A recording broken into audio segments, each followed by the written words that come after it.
Hi friends, welcome to Geetha vlogs. ఇప్పుడు మనం పెసరట్టు ఎలా తయారు చేయాలో చూద్దాం.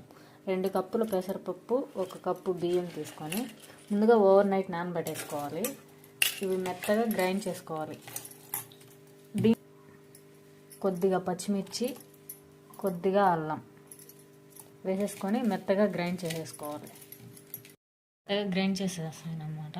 దీంట్లో కొద్దిగా వంట సోడా, సాల్ట్ కొద్దిగా, జీలకర్ర కొద్దిగా, ఇవన్నీ వేసేసి బాగా మిక్స్ చేసేసేయాలి. ఇవన్నీ మిక్స్ చేసేసిన తర్వాత ప్యాన్ పెట్టేసి పెసరట్టు వేసేసుకోవడం.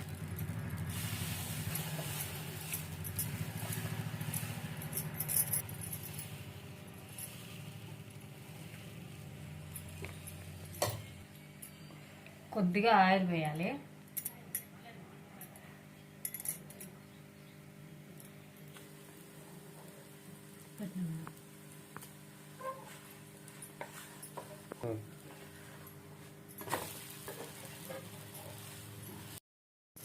అంతేనండి, ఎంతో టేస్టీగా ఉండే పెసరట్టు రెడీ.